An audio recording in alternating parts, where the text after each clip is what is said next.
When Mega Dragonite was revealed, the official website emphasized the return of Dragonite's traits in the Mega Evolution. Seeing this, I realized that a lot of Megas actually incorporate design elements from earlier evolutions into the final form. This seemed to be especially prevalent in the new batch of Megas introduced in Legend ZA. In real life, the return of ancestral traits is known as atavism. For example, human embryos have tails like our ancestors, though this usually disappears before birth. Another example can occur in axolotls, which are neotenous. They stay in their juvenile state instead of undergoing metamorphosis. But the genes are still there, and under certain unusual conditions can actually metamorphose into a more typical adult salamander. Or, for a Pokemon example, Charizard is colored more like Charmander than Charmeleon, and Slacking goes back to being lazy like Slackoth after a brief stint as Vigoroth. Mega Evolution seems to activate these dormant genes through an influx of power. This is different from Dynamaxing and Gigantamaxing, which merely distort the space around a Pokemon to make it appear larger, and can occur in Pokemon that aren't fully evolved. Mega Evolution is already tied closely to genetics, because its symbol resembles the double helix of DNA, or maybe just Mega Absol's head. Even the games it originates in, X and Y, call to mind the names of the sex chromosomes. I have a vague memory of a website calling the games the genetic generation when they were first announced because of this, but that was probably just somebody's speculation. Still, the ties between Mega Evolution and DNA are clear. I'm going to go through all of the Mega Atavisms I can find, because I think it is a fascinating design motif. Noggin has a lot of good videos about this as well, and he found several that I initially missed. Let's start with a Pokemon that inspired this. Dragonite was always a pretty stark departure from the rest of its evolutionary line. Dratini and Dragonair are blue serpents, but Dragonite is an orange winged dragon. There was an old fan theory that the Dragonite and Gyarados lines were swapped. Magikarp matches Dragonite's color better, and fits the whole carp becomes a dragon legend, whereas Gyarados matches the blue serpents. But here, Mega Dragonite brings back the feathery head wings and the pearl on its tail. I like the fact that the pearl is now rainbow colored, along with Mega Malamar's psychedelic patterns.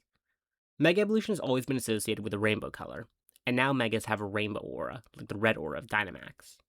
To really tie Mega Dragonite back to Dragonair, its shiny changes from green, which was already different from the pink of the other two, to blue. This design motif isn't new. Mega Charizard Y has one especially big horn, like Charmeleon. Mega Tyranitar has Pupitar's face on its chest. Mega Medicham has a white turban, like Meditite. Mega Alakazam gains a red marking on its forehead, like Kadabra had. Mega Manectric is shaped more like Electrike. Mega Gyarados incorporates some red from Magikarp. Mega Metagross is a fusion of a Metagross, a Metang, and two Beldum. This actually continues the trend of the original line. Metang is a fusion of two Beldum, and Metagross is a fusion of two Metang, so 4 Beldum. This means Metagross is 8 Beldum in a trench coat. Mega Barbaracle also has multiplied from 7 Binacle to 11. I also want to give an honorable mention to Mega Altaria, who is the Mega with the least in common with its base form. Swablu is normal flying type, and swaps the normal out for Dragon when it evolves into Altaria. Then, when it Mega evolves, it trades the flying out for Fairy, meaning it shares no typing with Swablu. ZA introduced a lot more of these. Mega Feraligator's goofy hood closes up to make a cute Totodile helmet. Mega Electros creates these mucus doppelgangers that resemble two Electric, with the color of Tynamo. A cute detail is that they make a plus and a minus. Mega Raichu resembles Pikachu more, though this is just so Game Freak can make it even more marketable. Mega Raichu X takes on the color of Pikachu, and its X-shaped tail really looks like Pikachu's. Mega Raichu Y keeps Raichu's main color scheme, but now its body shape is more like Pikachu. Poor Raichu, always in the mascot's shadow. Mega Chimecho gains a metal ring in the shape of Chingling. An extra nice touch is the small Chimecho wind chimes attached to it. Mega Glimmora is surrounded by a bunch of petals that resemble Glimmet. ZA had a few more subtle ones as well. Mega Baxcalibur is hunched over like Arctibax. Mega Golurk's X shape resembles the straps on Golett. The purple tufts on Mega Golisopod's arms resemble Wimpod's tail. Mega Clefable regains the cheek marks lost when Clefairy evolved, specifically the red ones that Cleffa had. This is similar to how Mega Venusaur has markings on its head like Bulbasaur and Ivysaur had. If you really want to stretch it, the white frill that Mega Scovillain gains is kind of like the white cap on Capsakid. Mega Evolution also stimulates the youth of Pokemon that don't evolve. Mega Kangaskhan has no change in the mother, but the baby develops enough to pop out of her pouch and fight, much to her concern. Mega Drampa regains its youthful strength, with its white grandpa hair turning black like a storm cloud. There are two related phenomena that also work like this. Primal reversion is basically Mega Evolution. Pokemon Go even treats them basically the same, with them sharing a Pokedex and taking up a Mega slot. And Primal Groudon and Primal Kyogre regain their true, ancient strength. Less related, but still mechanically similar, is Necrozma's Ultra Burst. After stealing the light from Solgaleo or Lunala, Ultra Necrozma is restored to its original radiant form. There's also cases of Mega Evolution literally inducing atavism, as in an actual ancestral state. Mega Aerodactyl is said to more closely resemble what it truly looked like before fossilization. There's a theory that all fossils are rock type, not because that's what they truly were, but as a side effect of the fossilization. If anything, Mega Aerodactyl is even more clearly a rock type, so I'm not sure if this helps or hurts the theory.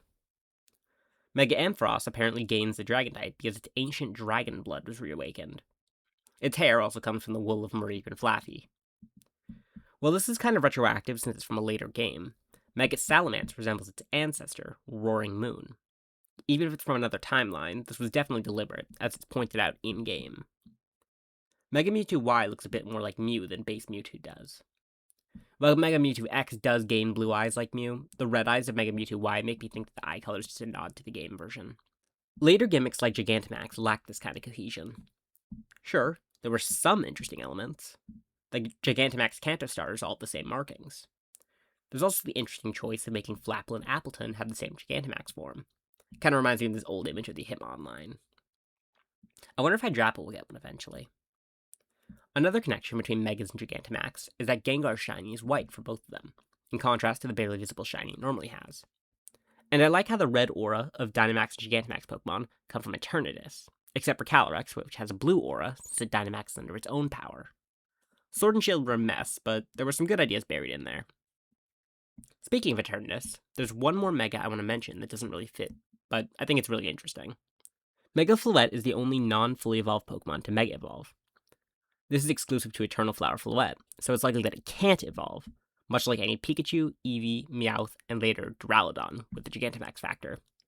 Funnily enough, this means Ash's Pikachu and Team Rocket's Meowth were never able to evolve.